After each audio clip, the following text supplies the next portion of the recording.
नमस्कार। एक लंबे अंतराल के बाद आप लोगों के सामने फिर से रूबरू हो रहा हूँ। क्या करें, कुछ लोग एक नैरेटिव चला रहे हैं। नैरेटिव ये चला रहे हैं कि आपकी द्वारा जो चुनी हुई है वो आमदनी अठन्नी और खर्चा रुपया कर रहे हैं। तो आमदनी अठन्नी खर्चा रुपया का असल जवाब तो हमारे सेक्रेटरी अमित गुप्ता जी और ट्रेजरर हमारे अतुल राय जी देंगे। लेकिन उसके पहले जो नैरेटिव चलाने में जो कई लोग लगे हुए, जिसमें एक मुख्यतः हैं स्वघोषित अध्यक्ष महोदय, जो अपने आप को रातों रात अध्यक्ष घोषित कर दिए थे एओए का, वो हैं जो कहते हैं आमदनी अठन्नी खर्चा रुपया। तो आपको याद दिला दूं कि अक्टूबर 2022 में रेसिडेंट द्वारा चयनित एक एओए बनी थी जिसकी अध्यक्षता नेगी जी ने की थी। तो उस वक्त सारे जो कार्यभार था नवंबर से करीब नवंबर 2022 से नेगी जी की अध्यक्षता वाली टीम ने शुरू कर दी थी, जिसमें मैं ट्रेजरर था उस वक्त। और मैं आपको एक ब्यौरा देता हूं उनके अकाउंट का, जबकि सारा मैं एक चीज़ और बता दूं, उस वक्त आपको याद है नवंबर से आप लोगों ने अपना कैंप वैम्प भी देना शुरू कर दिया था नई एओए को, और सब कुछ धीरे धीरे सुचारू रूप से शुरू हो गया था। तो सारा कुछ हम लोग कैंप हो, सिक्योरिटी हो, मेंटेनेंस हो, बाकी जो भी चीज़ें हो, सब कुछ हम लोग देख रहे थे। उस वक्त नवंबर 2022 से लेकर अक्टूबर 2023 तक, यानी एक साल में HDFC अकाउंट में जो इनके अंडर में था, इनकी सिग्नेटरी में था, उसमें 55 लाख रुपए आए थे। और इन्होंने खर्चा किया, जबकि एओए में ये एओए में नहीं थे, कोई ना मेंटेनेंस को पेमेंट करना था, ना सिक्योरिटी को, ना किसी चीज में। उसके बावजूद इन्होंने 1.5 करोड़ रुपया करीब खर्चा किया है। तो भाई साहब, कहाँ खर्चा किया? कौन सी सिक्योरिटी चला रहे थे? अपने घर पे लगाई थी सिक्योरिटी आपने, या झाड़ू पोछा करवा रहे थे अपने घर से मेंटेनेंस वालों से? जो 1.5 करोड़ रुपए आपने एक साल में खर्च कर दिया, ये हमारे पैसे थे, आपके पैसे थे, कैंप के पैसे थे। इन्होंने उसे खर्चा किया। पर्दे के पीछे क्या चल रहा था मुझे नहीं मालूम। अब आगे बढ़ते हैं। एक और नैरेटिव चलाया जा रहा है आमदनी अठन्नी और खर्चा रुपया पर, कि आमदनी इनको अठन्नी हो रही है और जो खर्चा रुपया जो कर रहे हैं वो IFMS के पैसे से कर रहे हैं। तो मैं आपको साफ साफ कह देना चाहता हूँ कि जो लास्ट GBM, पहले जो GBM हुई थी, उसमें हमारे ट्रेजरर ने आपको पूरा एक फिगर दिखाया था। इनके जो बिल्डर से जो क्या कहते हैं IFMS और सिंकिंग फंड आया था, उसमें इनको उड़ाने के बाद जो 3.6 करोड़ रुपए बचे थे प्लस इंटरेस्ट, वो जस के तस वहीं पर हैं, और इंटरेस्ट को भी हमने नहीं छुआ है। और हमारी टीम उसकी पूरी सर्टिफिकेट भी व्हाट्सएप पे डाल देगी, आप लोग खुद देख लेना। और एक और दावा मैं करता हूँ यहाँ पर, ये दावा मैं करता हूँ कि अगर उसमें से 1 रुपया, उस IFMS सिंकिंग फंड का 1 रुपया भी हमने इस्तेमाल किया होगा, तो जो सजा आप तय करेंगे, हमारी पूरी एओए वो सजा भुगतने को तैयार है। अब आगे बढ़ते हैं। इनका और आमदनी अठन्नी खर्चा रुपया वाले जो स्वघोषित अध्यक्ष हैं, उनके कारनामे बताता हूं मैं। जैसा कि मैंने बताया कि अक्टूबर से नेगी जी की अध्यक्षता वाली टीम एओए में आ गई थी। तो अक्टूबर तक उनके कुछ स्टाफ हमारे साथ थे, काम कर रहे थे। उसके नवंबर में हमने, जब उनकी तरफ से हमें सहयोग नहीं मिल रहा था, तो हमने नए स्टाफ रखे और वो लोग चले गए छोड़कर। तो 14/11/2022 यानी बाल दिवस के दिन 14 नवंबर को उन्होंने उन सबों की सैलरी, जिसमें कि अर्पण सिंह टेक्निकल हेड थे, अजीत यादव, इस तरह करके सारे लोग थे, आशुतोष कुमार यादव आपको याद होगा, वो डंडा चलाने वाले सिक्योरिटी ऑफिसर, उन सबों की सैलरी, अक्टूबर की सैलरी इन्होंने उन्हें दे दी। यानी कि उनका हिसाब किताब हो गया कि भैया अब आप जाइए, खत्म। लेकिन उसके बाद जब हमने डेटा आगे देखना शुरू किया, तो मैं आपको दिखाऊं, ये जो आप इसमें देख रहे होंगे येलो कलर का, गोल्डन का येलो कलर से जो हाईलाइट किया हुआ है, वो डेटा, उसमें इन्होंने क्या किया, अप्रैल यानी 10 अप्रैल को और 21 अप्रैल को इन्होंने फिर से इन्हें पेमेंट किया, जनवरी, फरवरी, मार्च का, यानी 3 महीने के पैसे इन सबको। मैं नाम ले लेता हूं, अर्पण सिंह, अजीत यादव जो CCTV देखते थे, प्रमोद कुमार शर्मा जो कि अकाउंटेंट थे, आशुतोष कुमार यादव सिक्योरिटी अफसर थे, ओम प्रकाश त्रिपाठी जो ऑफिस में देख रेख करते थे, सोनू भाटी जो स्टोर में था। इस तरह सबों को इन्होंने 3 महीने का आपका पैसा मुफ्त में दिया, जबकि वो काम भी नहीं कर रहे थे। अब मुझे नहीं पता इनका झाड़ू पोछा बर्तन कर रहे हो घर में जाके, दैट आई डोंट नो इनके, या कुछ लोग ये अपने अपने ऑफिस में, मैंने सुना अपना बिजनेस है, उनका अकाउंट देख रहे हो और पैसा आपका जा रहा हो, कैंप का पैसा, ये मुझे नहीं पता कहाँ से। लेकिन सवाल ये उठता है कि आमदनी अठन्नी खर्चा रुपया करने वाले बंधु आपने क्यों दिया 4 महीने का 3 महीने का पैसा इनको? क्योंकि इनका तो कुछ था ही नहीं, लेकिन इन्होंने दिया। खैर, अब आप तय कीजिए कि कैसे क्या दिया। अब एक चीज मैं बताऊं, और साथ में आमदनी अठन्नी खर्चा रुपया बोलने वाले महानुभाव, उनको मैं बताना चाहता हूं कि इंफ्रा पर इन्होंने आज तक कोई खर्च नहीं किया। 4 साल में आप बताइए कौन सा डिपार्टमेंट बिल्डर ने दिया और वो मेंटेन रहा? एसटीपी दिया, डब्ल्यूटीपी दिया, संपिट दिया जो कि नीचे मोटर लगे हुए थे। संपिट पूरा ऑटोमेशन में था कि बारिश होती थी और पानी बाहर फेंकता था। बाउंड्री वॉल पूरा का पूरा जो कि पूरा पेंटेड था वो खराब था, वो कुछ भी नहीं हुआ, उस पर कोई काम नहीं हुआ। ग्रीनरी हमने करी, ये जो आमदनी अठन्नी खर्चा रुपया, ग्रीनरी आपने देखी थी कैसी थी। ड्रेन कवर कैसे उखड़े थे, कैसे खराब थे, वो आपने देखा। इलेक्ट्रिकल आइटम्स, मतलब लाइट्स नहीं होती थी। मुझे याद है कि लोग फोटो खींच के भेजते थे, ये एरिया अंधेरा, वो एरिया अंधेरा। आपका बेसमेंट एंटर करते ही अंधेरा शुरू होता था। फायर चौपट हो गया था। सीसीटीवी कैमरा की कमी थी जिसकी डिमांड बार बार हो रही थी। कोई भी इंफ्रा, कोई बता दे कि क्या मेंटेन था? बिल्डर ने जो दिया था कुछ भी नहीं मेंटेन था। एसटीपी, डब्ल्यूटीपी, मतलब कुछ भी नहीं था। इवन मुझे मॉर्निंग वॉकर्स ज्यादा बताएंगे, एसटीपी जो ए टावर से घूम के वापस चले जाते थे और बी टावर से आने वाले जो मेन गेट से वापस चले जाते, इतनी बदबू थी। ए टावर ग्राउंड फ्लोर पे रहने वाले लोग बालकनी तक नहीं खोलते थे। वो बताएंगे कि ये सारी चीजों में पूरी जो लिस्ट मैंने गिनाई, ये सब इन सबों को दोबारा ठीक किया गया। सीसीटीवी कई जगह पर लगी हैं जो आपको भी अंदाजा नहीं होगा। सारे किड्स प्ले एरिया कवर हो गए सीसीटीवी से। अभी तो एक महाशय तो पुलिस स्टेशन तक पहुंच गए थे, उन्हें पता ही नहीं था सीसीटीवी वहां लगी थी और वो पकड़े गए। जो भी हो, खैर, और वो सबूत के तौर पे पुलिस स्टेशन में जमा हो गया। तो हमने क्राइम को कम किया, सिक्योरिटी स्ट्रॉन्ग की, सीसीटीवी आपके बेसमेंट में कई सीसीटीवी बढ़ गए हैं। तो ये सारी चीजों में भाई साहब इंफ्रा पे खर्च होता है, जो आपने नहीं किया तो आपको कैसे पता चलेगा? सब कुछ हमने दुरुस्त किया। तो आमदनी अठन्नी खर्चा रुपया, समझिए इस चीज को। और हाँ, बाकी डिटेल तो मैंने बोला, ये लोग देंगे ही हमारे दोनों अधिकारी। और फाइनेंस के बड़े जानकार हैं यहाँ पर, फाइनेंस के बड़े जानकार हैं। उनका है कि हमेशा ऐसे कागज लेते हैं और बोलते मैं जेल भेज दूंगा, जेल भेज दूंगा। उन्हें क्या लगता है कि हाइड पार्क के जो निवासी हैं वो सेंट्रल पार्क में खड़े हो जाएंगे, बोलेंगे कौवा देखो कान लेके गया, और यहाँ की पब्लिक ना कौवा के पीछे दौड़ेगी। भैया समझदार हैं सब, पहले कान देखेंगी। बार बार जो लहराते रहते हो, अभी भी डॉक्यूमेंट शेयर कर रहे हैं, ये देखो ये देखो ये देखो। और उस डॉक्यूमेंट की एक चीज बताता हूँ। अभी हुआ, इन्होंने बताया एक बड़ा चला था, 1 लाख रुपए स्टेट मैनेजर को देते हैं। ये देखो 1,05,000 दे रहे हैं। सर जी, सिर्फ डॉक्यूमेंट दिखाने से काम नहीं होता है, उसके बाद का अटेंडेंस देखो। वो एक हेड होता है, उसके बगल में लिखा हुआ है 0 अटेंडेंस, मतलब वो बंदा नहीं है, वो पैसा नहीं गया है। थोड़ा आधा सच मत बताया करें। आप ही के महानुभाव के बोले थे आधा सच बड़ा खतरनाक होता है, किसी वीडियो में सुना था मैंने। तो उनकी बात का अमल करिए। 0 अटेंडेंस है, मतलब वो पैसा नहीं गया है। और आगे बाकी जो कुछ चीज़ें हैं वो हमारे सचिव महोदय बताएंगे। सर नमस्कार।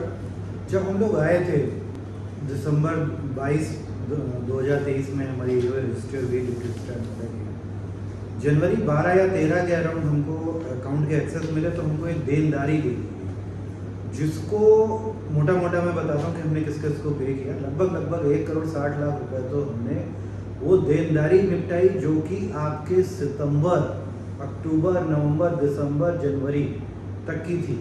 जिसमें से फॉर्चून सिक्योरिटी जिसको हमने पेमेंट किया, श्रीराम फैसिलिटी जिसका हमने पेमेंट किया, जो कि 2.25 महीने वाले जो कब्जादारी स्वघोषित अध्यक्ष की लगाई हुई थी, काम तो क्या होता था वो छोड़ दीजिए।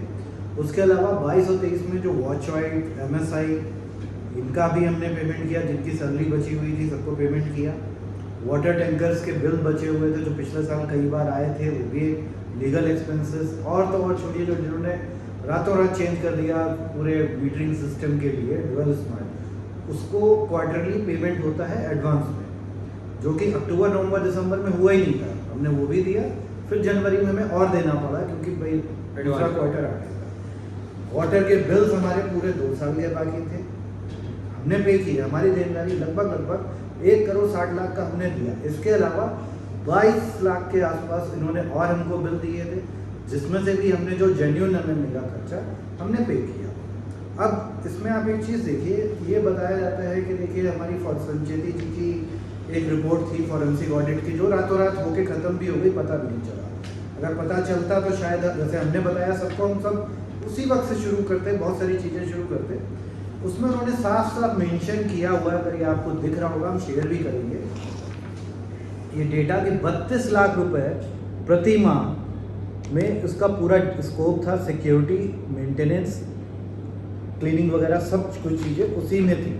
वो उन्होंने साफ साफ दिया है कि लगभग 192 एम्प्लॉइज़। और इसके बाद अपनी रिपोर्ट में एक चीज़ उन्होंने और बताया कि 32 लाख के अलावा, 32 लाख प्लस जीएसटी के अलावा अगर कुछ भी पैसा लॉ एंड एजेंसी को गया है तो उसको आप चार्ज बैक करें। ये पेज नंबर 12 पे है, ये भी हम शेयर कर सकते हैं अगर हमें तो उसमें साफ साफ लिखा है वापस कर दिए। और इन्होंने अगर कोई डीआर के यहाँ कोई भी जो भी है, इनको डिप्टी रजिस्ट्रार महोदय के यहाँ अपना डॉक्यूमेंट सबमिट करने थे, रीजनिंग वगैरह के सब कुछ, लेकिन कुछ भी वहाँ सबमिट नहीं है, जो अब इस बार फॉरेंसिक ऑडिट में बड़ा खुल के आएगा, क्योंकि सब कुछ खुला हुआ है। और अब हमें ये बोलते हैं कि भाई हम सिक्योरिटी में ज़्यादा देते हैं, हम इसमें ज़्यादा देते हैं। मैं आपको एक छोटी सी चीज़ बताता हूँ। फॉर्चून वाले सिक्योरिटी को जो 2.25 महीने में जब इन्होंने लगाया, 23 लाख रुपए प्रति माह इन्होंने पे किया। आज की डेट में हम उसके आस-पास पे करते हैं, जबकि हमारी मैन पावर 16% ज़्यादा है। मैं अनस्किल्ड वर्कर के लिए लेता हूँ, क्योंकि अनस्किल्ड एक सबसे बेसिक स्किल होता है, वो भी 16% पिछले साल अप्रैल से मैं ले रहा हूँ, ज़्यादा है।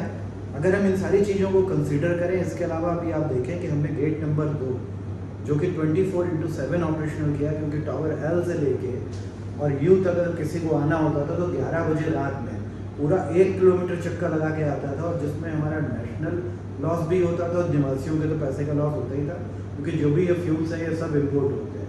आप आगे देखिए कि इस सब चीज़ों के बाद भी अगर हम ऐसे कई कॉस्ट को देखते तो शायद 25-30% एक्स्ट्रा होती है कॉस्ट लास्ट ईयर, जबकि हमारी एक्स्ट्रा कॉस्ट नहीं है। और हमने दिन में भी एक गनमैन को रखा है कि कभी भी मांगुन जैसी घटना, आप में से बहुत सारे लोगों को शायद ना पता हो, तो मांगुन जैसी अगर घटना कुछ होती है तो एक गनमैन होना चाहिए दिन में भी हमारे पास। अब मैं आगे एक चीज़ और बताता हूँ। इन्होंने बोला कि इनको हमेशा कैम्प में डिफिसिट होता था।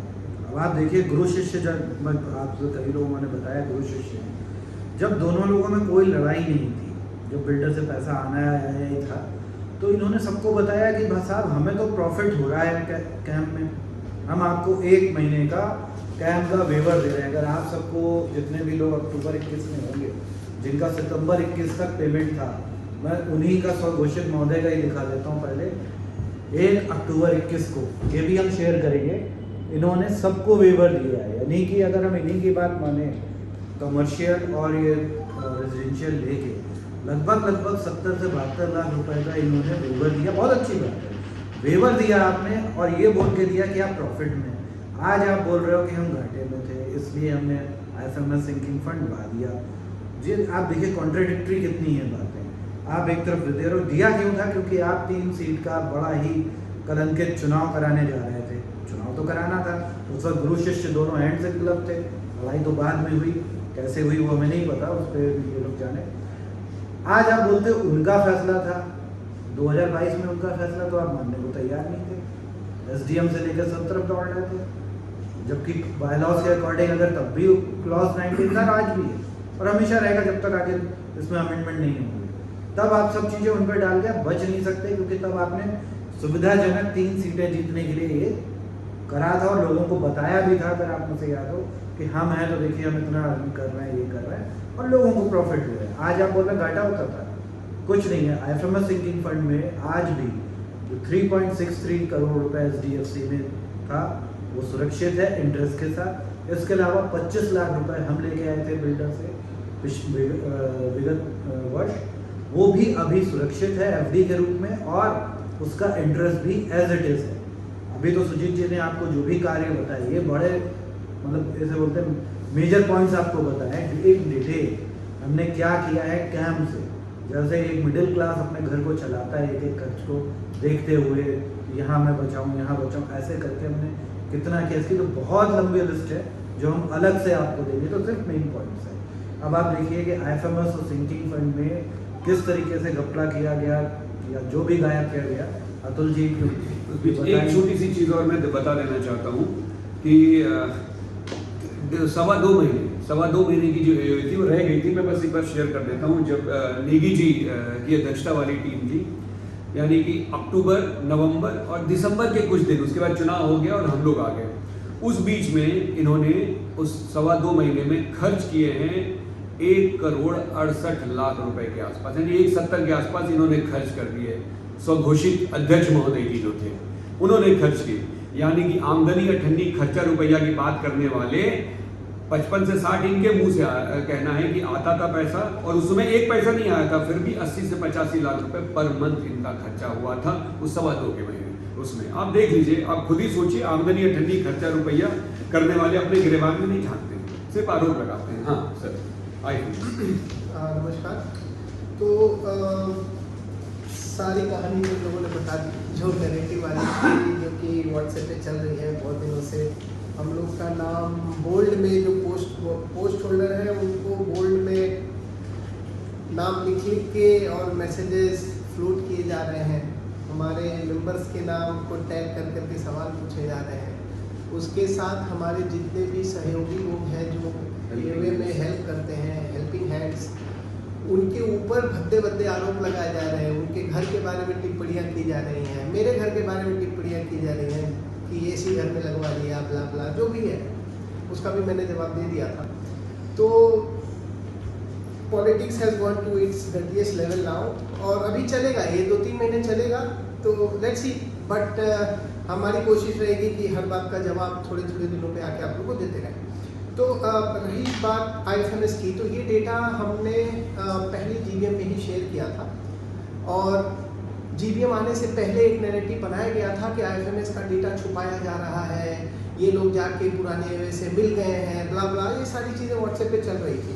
लेकिन जिस दिन हमने IFMS का डेटा शेयर किया और पता चला कि दोनों के जो गुरु हैं वो सेम हैं और वो भी इस IFMS के गमन में इन्वॉल्व है, उसके बाद से IFMS का आई भी किसी के मुंह से नहीं निकला है, सिवाय हमारी AOA के कुछ मेंबर्स या हमारे कुछ जो मित्र हैं उनके मुंह से IFMS का आई भी निकलना बंद हो गया। क्यों? क्योंकि गुरु तो सेम है और वो बहुत ही बुरी तरीके से इस चीज़ में इन्वॉल्व है। अब मैं डेटा शेयर करूँगा। हमारे पास आज की डेट में जो IFMS का फिक्स डिपॉजिट पड़ा हुआ है, इट इज़ 3.63 करोड़ प्लस जो भी इंटरेस्ट उसके अंदर आ रहा है, उसको हमने नहीं छुआ है। इस वीडियो के साथ हम जो हमारे FD के सर्टिफिकेट्स हैं, जो कि बैंक ने हमें ओवर ईमेल शेयर किए हुए हैं, वो भी हम लोग इसके साथ अटैच करेंगे। आप सब लोग उन FD की डिटेल्स को देख सकते हैं। उन FD नंबर्स के बेसिस पे बैंक जाके वैलिडेट भी कर सकते हैं। ओके, रही बात IFMS कब और कैसे पैसा आया और कब किया गया, तो हमारे पास टोटल 6.72 करोड़ रुपए आए बिल्डर से। हमने एक डेटा शीट बनाई है, उस डेटा शीट के बेसिस पे हमने एक कैलकुलेशन बनाया। ये कैलकुलेशन भी हम क्या करेंगे कि रेजिडेंट को शेयर करेंगे along with the video details and everything. ठीक है, तो 6.72 करोड़ का जो डेटा है मैं आपको बताता हूँ कि ये कैसे हुआ। 13 अगस्त से लेके 21 सितंबर 2020 के बीच में 2 करोड़ रुपए आए, और फिर उसके बाद 2 जनवरी से लेके और 26 मार्च तक 2 करोड़ रुपए आए। टोटल 4 करोड़ रुपए हमारा 20 अगस्त से लेके और मार्च 21 तक में आए। तो तब तक इन्होंने इस पैसे को FD नहीं किया, तो जो ये 6-7 महीने का अंतराल था उसमें जो FD का इंटरेस्ट का लॉस हुआ और FD भी नहीं हुआ। उसके बाद इन्होंने पैसे आए थे 4 करोड़, उसमें से 1 करोड़ रुपए रख के या खर्च करके, गमन करके, आप जो भी शब्द यूज कर लो उसके लिए, 3 करोड़ रुपए की इन्होंने FD की 5 जुलाई 2021 को, एक और FD की 6 जुलाई, 7 जुलाई, 13 जुलाई, 14 जुलाई और 17 जुलाई, यानी जुलाई महीने में इन्होंने 3 करोड़ रुपए की FD की। फिर उसके बाद से अगस्त 2021 से लेके और 16 अक्टूबर 2021 तक 2.72 करोड़ रुपए और आए, यानी कि हमारे पास टोटल पैसा जो आया वो 6.72 करोड़ आया, लेकिन हमारे पास FD कितनी हुई? 3 करोड़। वो 3 करोड़ की FD फिर 1 साल बाद ऑटो रिन्यू होके रिडीम हुई, रिडीम होने के बाद जो अमाउंट आया उस अमाउंट को दोबारा से इन लोगों ने एफडी किया। तो जो अमाउंट बिल्डर से आया, सबसे पहले हाथों हाथ उन्होंने एफडी नहीं किया, उस पैसे का इधर उधर इस्तेमाल किया, गमन किया, आई डोंट नो वो पैसे कहाँ खर्च हुए, क्योंकि उसका ब्यौरा अभी हम ढूंढ के थोड़े दिनों में आएंगे। अभी तो हमने केवल 2 घंटे का एनालिसिस किया है बैंक अकाउंट पे, और ये हम डेटा आपके साथ शेयर कर रहे हैं। 1 हफ्ते बाद फिर से कंप्लीट डेटा शेयर करेंगे हम लोग। उसके बाद जो हमारे पास एफडी पड़ा हुआ है ये 3.63 पड़ा हुआ है। तो जो टोटल अभी सोसाइटी को लॉस हुआ वो है, पेंडिंग अमाउंट है क्लोज टू 3.13 करोड़, और उसका करीब 60 से 70 लाख रुपए का इंटरेस्ट बनता है 4 साल का, अगर इन्होंने टाइम से एफडी करी होती तो आज की डेट में हमारी सोसाइटी डेफिसिट है 3.83 करोड़ रुपीस। IFMS में 3.83 करोड़, अगर आप इंटरेस्ट वगैरह सारा जोड़ लेते हो तो लगभग 3.97 करोड़ बैठेगा। हाँ, तो बहुत कंपाउंडिंग इंटरेस्ट होता हाँ, है, बहुत ज्यादा है वो डेटा। फिर उसके बाद अभी इन्होंने एक नैरेटिव चलाया है कि ये IFMS का पैसा, हमारे पास पैसा नहीं था तो हमने खर्च कर दिया और वापस एवे को पैसा इकट्ठा करना चाहिए, जबकि ये पैसा आपके पास शुरू में ही आ गया था, 2021 में ही आ गया था। आपके पास पैसे की कमी हुई भी होगी तो 22 में हुई होगी। नैरेटिव तो बाद में, लड़ाई झगड़े तो 22 से शुरू हुए थे, उससे पहले तो आपसी लड़ाई झगड़ों में फंसे हुए थे।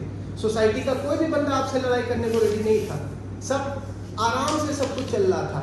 तो अब वो नैरेटिव सेट करने का मोटिव आप समझिए कि ये अपने बकाया को ये साबित करना चाह रहे हैं कि वो IFMS हमने मजबूरी में खर्च किया, जबकि भाई आपने तो एफडी ही नहीं किया, पैसा तो आपको शुरू में ही मिल गया था, फिर आप इल्जाम हमारे ऊपर क्यों लगा रहे हैं ऐसी चीजें। अब रही बात आमदनी अठन्नी खर्चा रुपया, जो सुजीत भैया बात कर रहे थे, तो हमारे पास इतने पैसे आए कैसे? पैसे हमारे पास इसलिए आए क्योंकि हमने पैसे को रिकवर किया है सोसाइटी से। किसी का 1 किलोवाट करके, किसी को EMI फैसिलिटी देके, किसी के घर पे फोन करवा के, सारी चीजें करवा के, और कुछ लोग तो खुद से आके 2-2 साल 1.5 साल का पुराना कैंप हमें पे करके गए। तो हमने कैंप को रिकवर किया है, रिकवर करके उस पैसे को सोसाइटी में लगाया है, और सारा सोसाइटी में लगा हुआ पैसा CA से ऑडिटेड डेटा हर रेजिडेंट को शेयर किया है। आज तक किसी भी एरिया का आप बता दो जिसने कि CA ऑडिटेड डेटा शेयर किया हो, किसी ने भी नहीं किया। और हमने बाइफरकेटेड डेटा दिया है, किस फील्ड में कितना पैसा किया और खर्च किया है, तो कुछ चेंजेस दिख भी रहे हैं। पहले पैसा खर्च होता था लेकिन हाइड पार्क सड़ता जाता था, हाइड पार्क में बदलाव नहीं दिखता था, परिवर्तन नहीं दिखता था। आज की डेट में हम पैसा खर्च कर रहे हैं तो लोग बोल रहे हैं कि हाँ भाई काम हो रहा है। लोग यहाँ तक आके बोलते हैं कि अतुल जी, सुजीत जी, आप लोग व्हाट्सएप पे ध्यान मत दीजिए, आप लोग काम करते रहिए। इवन ये वीडियो बनाने के लिए भी हमें नॉर्मल रेजिडेंट, हमारे दोस्तों को छोड़ दो, नॉर्मल रेजिडेंट ने फोन करके 1 हफ्ते से हमारे पीछे पड़े थे कि आप लोग वीडियो बना के जवाब क्यों नहीं दे रहे, आपके खिलाफ गलत नैरेटिव सेट किया जा रहा है। तब हमारे पास समय नहीं होता, हम ऑफिस जाते हैं, ऑफिस आने के बाद थोड़ा बहुत जो समय बचता है उसके हिसाब से बहुत सारा काम हम कर रहे हैं, उसमें से समय निकाल के हमें वीडियो बनाना पड़ता है। ये वीडियो ही हम 4 दिन से बना रहे थे, नहीं बना, आज जाके हिम्मत हुई तो बना पा रहे, समय निकाल पा रहे, बना पा रहे। तो हमने जो भी पैसा खर्च किया है वो पैसा रिकवरी करके खर्च किया है, ना कि IFMS या सिंकिंग फंड से खर्च किया है। वो क्या होता है, एवे ऐसी ही चलती है, आपका 60-70 लाख 50 लाख जो भी आता है, 1 महीने आता है, फिर दूसरे महीने पुराना वाला भी रिकवर होके थोड़ा पैसा आता है, तो उसको मैनेज करके चलाना पड़ता है। ऐसा नहीं है कि 50 लाख आया तो 50 लाख पूरा आ जाता है, किसी महीने 40 लाख आएगा, किसी महीने 1 करोड़ आ जाता है, ऐसे ही वे चलती है। तो ये जो गलत नैरेटिव ये लोग सेट कर रहे हैं, उस नैरेटिव के खिलाफ हमने सारा डेटा इकट्ठा किया है, ये डेटा भी हम शेयर करेंगे। इसके साथ साथ इनके अकाउंट के में हमें जो भी इश्यूज मिले हैं वो इश्यूज तो पहले भी हमने दे रखे हैं, और उसके बाद भी डेटा और जो अभी हमारी तरफ से ढूंढा गया है वो भी हम ऑडिटर को देंगे। एक और डिटेल मैं शेयर करना चाहूँगा, जो कि लाइन एजेंसी का हमने बैंक अकाउंट से ट्रांजैक्शंस देखे हैं। तो लाइन एजेंसी का जो आपने अभी बताया close to 32-33 lakh per month का इनका था, लेकिन इनके बैंक अकाउंट से ऑलमोस्ट 37 to 38, कभी 42, कभी 41, कभी 43, यानी close to an average 39 lakh rupees per month गए हैं। 40.2। हाँ, क्लोज टू 40.2 के करीब गए हैं। लेकिन अगस्त 2022 के महीने में क्लोज टू 1.44 करोड़ रुपीस गए, जो कि 3 महीने का ट्रांजैक्शन है। जबकि इनका करार 32 का था, इंक्लूडिंग जीएसटी 36-37 होगा। ठीक है, ये ऑडिटर ने भी, फॉरेंसिक ऑडिटर ने भी बोला था कि इससे ज़्यादा अमाउंट नहीं जाना चाहिए। तो अगर 3 महीने का 1 करोड़ 44 लाख होता है और हम on an average 38 to 39 lakh भी लेते हैं, तब भी इन्होंने लायन एजेंसी को 27 लाख रुपए, क्लोज टू 27 लाख रुपए उन 3 महीनों में एक्स्ट्रा पे किए हैं हर महीने।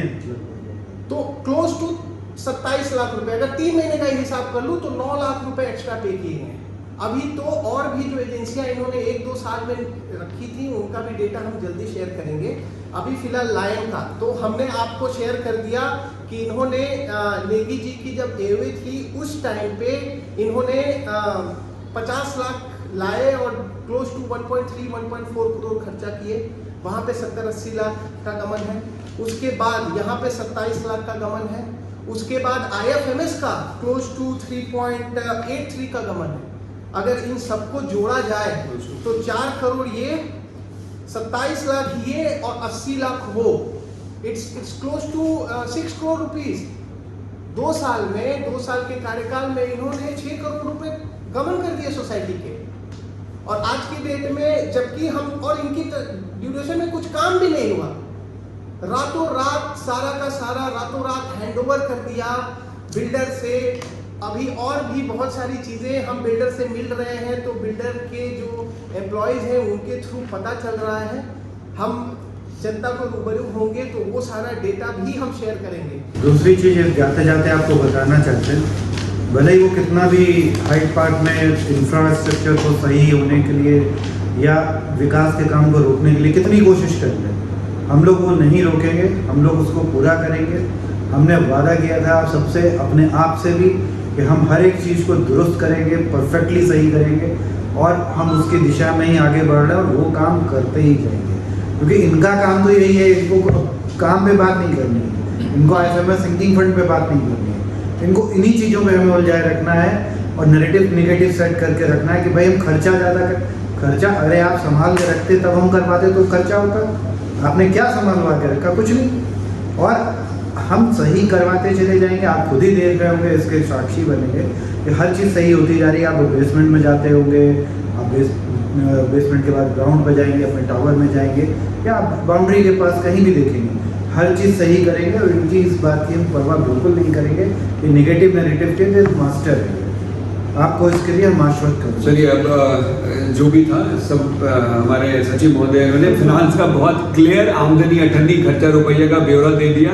जाते जाते एक बात बस याद दिला देना चाहता हूँ, अक्टूबर 2020 से लेके 2021 के बीच में सारे जो IFMS सिंकिंग फंड के पैसे आए, उसके अध्यक्ष थे उसमें अश्विनी त्रिपाठी की अध्यक्षता में हुई, जो अभी दोनों अलग हो गए हैं। ठीक है, लेकिन कोई भी IFMS सिंकिंग फंड की बात नहीं पूछता है, तो आप सभी से अनुरोध है, जब भी वो मिले उनसे ज़रा पूछिए कि ऐसी क्या मजबूरी हो गई थी। प्रॉफिट में आप चल रहे थे, इतना प्रॉफिट में था कि 70 लाख तक आप डिस्काउंट दे दिए अपने पब्लिक को, तो क्यों आप IFMS सिंकिंग फंड को उड़ा गए? ये सवाल आप जरूर पूछिएगा उनसे। चलिए, थैंक यू, धन्यवाद।